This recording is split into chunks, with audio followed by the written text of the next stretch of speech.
What's going on, guys? So in this video, I'm going to talk about the future of ESO PvP and where I think it is going. I think for a majority of people who see the CP system for what it really is, there are some game-altering changes coming down the pipe.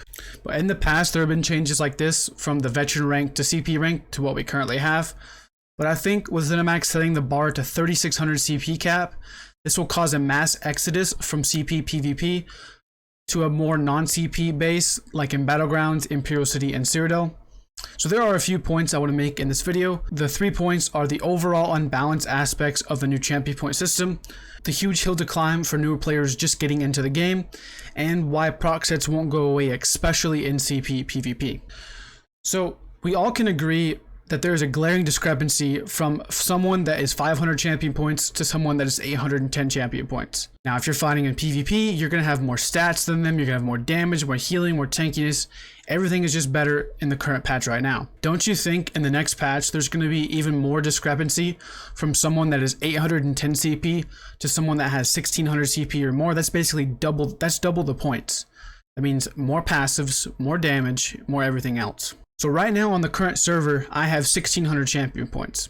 If that was to go over to the new CP system, and someone that just reached max is only at 800 champion points, I'm going to have more stats than them, more damage, and more healing power, which is similar to how it is now, but the cap is going up to 3600. And I'm not even maxed yet, I'm only at 1600.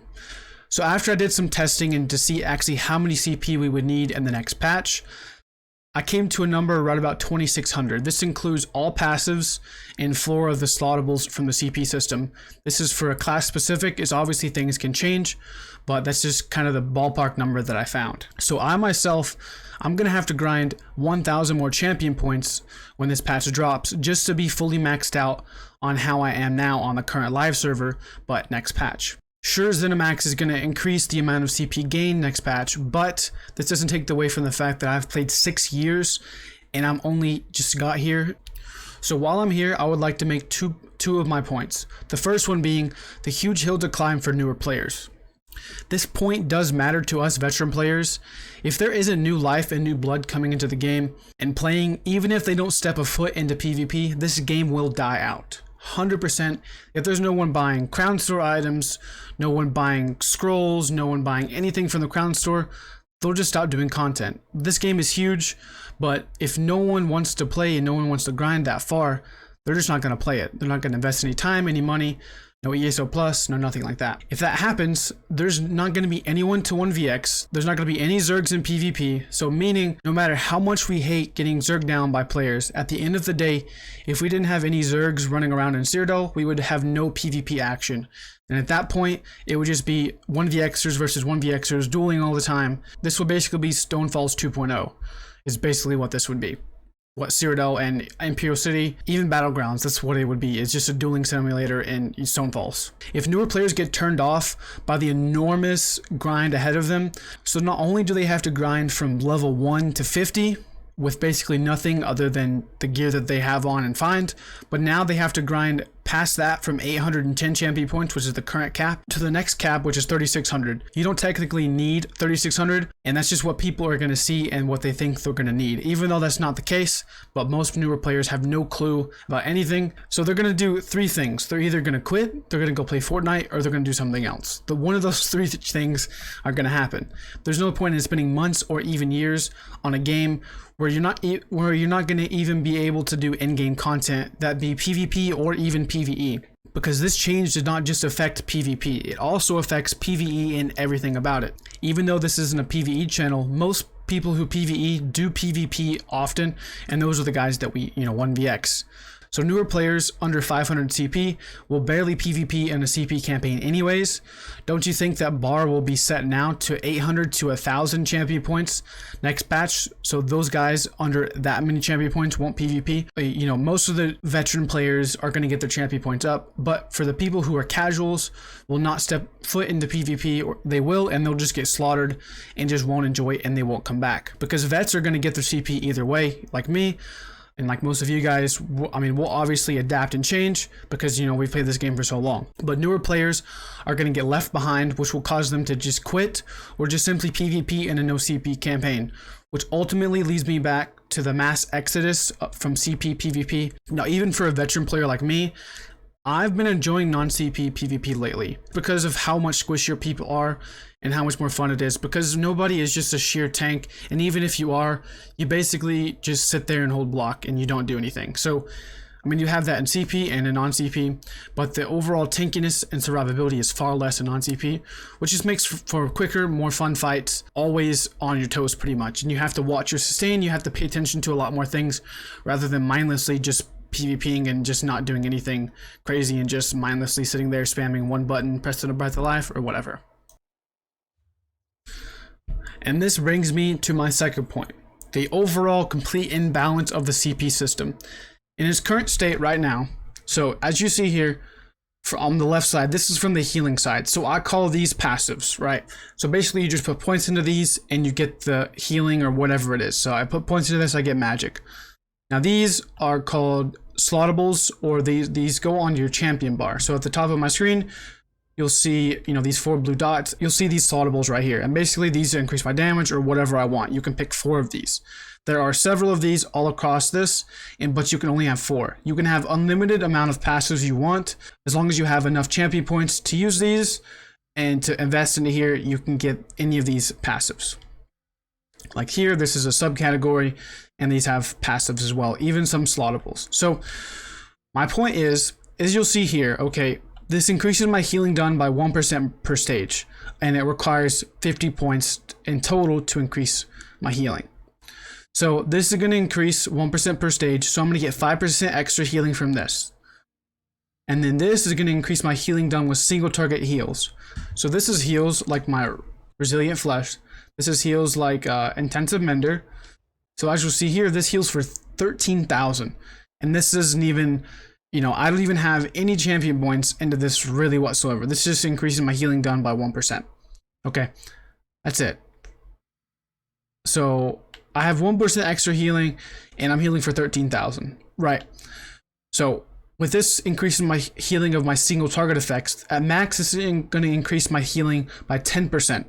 So not only am I going to get 5% from this, I'm going to get 10% from this, giving a total of 15% extra healing done. And guess what? You don't have to slot this. For these as well, healing over time, like rapid regeneration, you're going to get, guess what? 10% more healing. Healing done with area of effect abilities. This is abilities like Magic Templar's Cleanse. This is Springs, Healing Springs from the Restoration Staff skill line. So yeah, I can get, so on most builds in PvP for magic specs, they run increased single target healing. So this is going to be like your burst heal.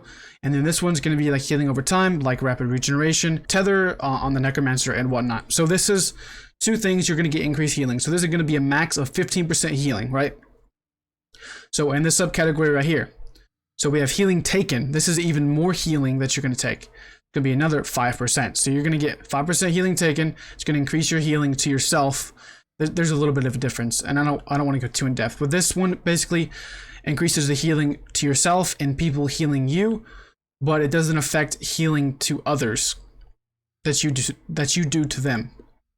This one just affects overall healing everything to you, yourself, and others, but doesn't affect healing done to you by other people, if that makes sense. I know that's a little complicated, but I hope I explained it well enough. Okay, so on to my next point. So we have 5% damage reduction from magic and physical attacks, just from, again, putting 50 points into here. This is going to give us 5% damage reduction. Okay, so there's 100 points gone right there. 5% damage reduction. On top of that, you can go into some of these, which increases the damage you take from single target attacks, damage over time, and area of effect attacks, as well as there's other passives that basically make you tankier, deal something, give you extra ultimate, return damage, whatever the case, whatever have you. This is obviously going to be more for tanks. Okay, and for damage, guess what? We have 2 things. So for one, if you're stamina spec, you're going to invest points into this one to get more stamina. This is going to give you 1300 at max. And if you're magic, you're going to obviously invest in this to get damage. So that is one way to get damage, just from increasing your max resources. Increasing your crit chance is okay, but it's really not even, shouldn't even be mentioned, because I mean, sure, if you're on Malakath, there really makes no difference. And then this tree right here, this is the subcategory. So we get at max a total of 1750 penetration, 350 per per stage, and there's 5 stages. We get this basically increases the chance to apply status effects. Doesn't really do anything. I mean, it could do a little bit of damage, but it's at the end of the day, this really doesn't increase your damage too much. This is just a chance to proc it, so it's nothing crazy. And then finally we have War Mage. Okay, this is going to increase our weapon and spell damage done by magical attacks. So we get 100 weapon and spell damage. For slottables, we literally get 50, we get 1300 magic and 1700 penetration and 100 weapon and spell damage. That's it. Do you see the glaring discrepancy here? For 15% extra healing, which is absolutely bonkers, 15%, this doesn't even come into account the extra health you're getting next patch from you get 50 points into here. Okay. This is just talking passives. This is just putting points into your CP tree. For damage, you literally have to, so you have this one, the Arcane Supremacy, you have Untamed Aggression. This gives you 150 weapon and spell damage. These two are more than likely going to be a staple on all damage builds in the next patch. Then this is where things branch off. So right now, this increases your damage done with single target effects by 2% per stage. So you have to slot this yet again. Most skills, like on Magic Necromancer, like Blast Bones, right? Blast Bones is area of effect. It's not a single target. So I'm not getting any extra damage from running this whatsoever. Just light attacks, elemental weapon, things like that. So honestly, it may even be just drop this entirely.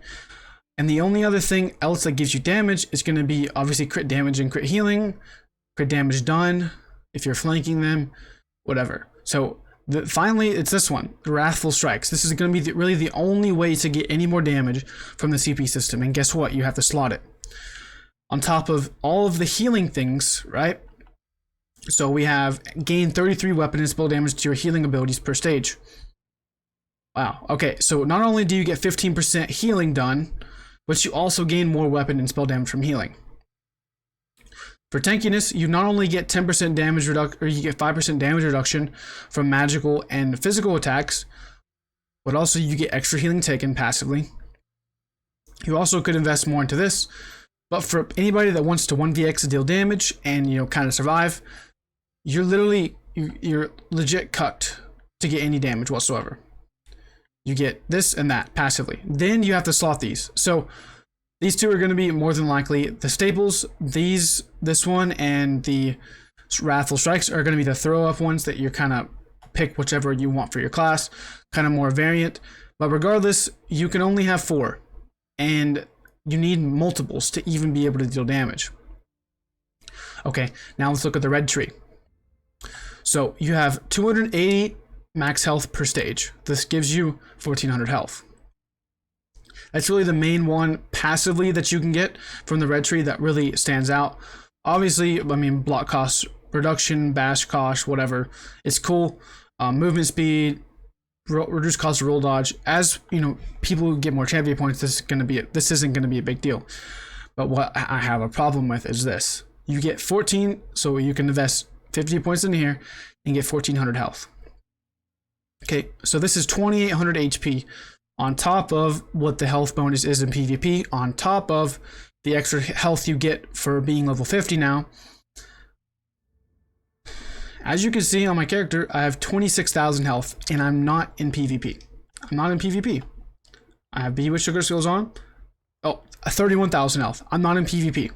Not in PvP. Again, I will repeat, not in PvP. My health is right around 37,000. Okay, so what this means is not only is the damage going to be a lot less next patch, you're also going to get 15% more healing. You're going to get 5% damage reduction from your CP passively. At that point, you're also going to have 37,000 health, and this will cause one thing and one thing only: the max health meta will only just go up from here. It's not going to go down. It's not going to change.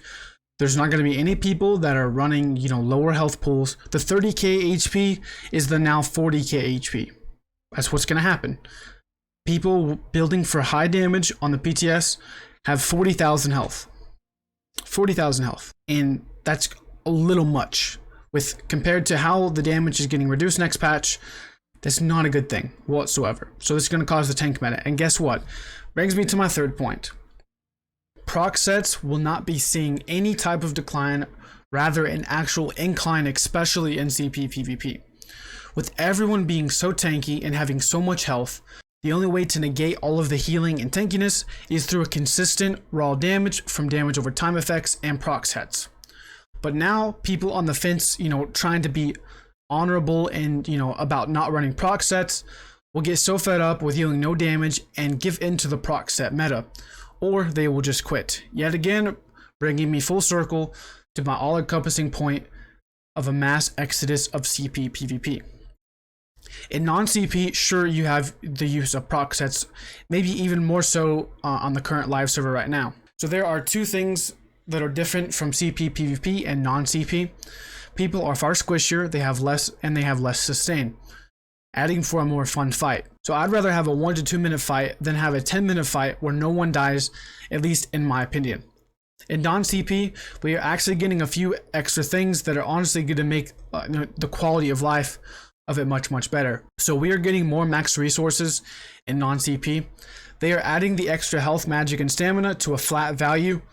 Originally, you would get the health, magic, and stamina from leveling up your champion points to 810. Now they are removing that and adding it to your character at base. On the live server right now, when you queue into a non-CP BG or queue into non-CP at all, your overall stats go down. So this includes your health, magic, and stamina. Next patch, they won't go down at all. The only things you won't get is the bonuses from the CP system, which has always been that way anyways. So in closing, I want to hear your guys' thoughts on this. We're coming up on 3 weeks on the PTS, which is why I wanted to get this video out. Now is the time to provide feedback to ZeniMax and to tell them how we feel as a community. If you guys have any other suggestions or comments, please let me know down in the comment section, because I'm only human. I only know a few certain things. I'm sure I missed some other glaring discrepancy that I didn't mention in the video. So if we can get some collective feedback, I can formulate an entire forum post and get a more broad and encompassing ideas from everyone and not just from myself. I do have a Discord if you guys want to write something there in the general chat, and we can discuss ways on feedback for ZeniMax. But with that being said, I hope you guys enjoyed, and I'll catch you guys in the next one. Peace.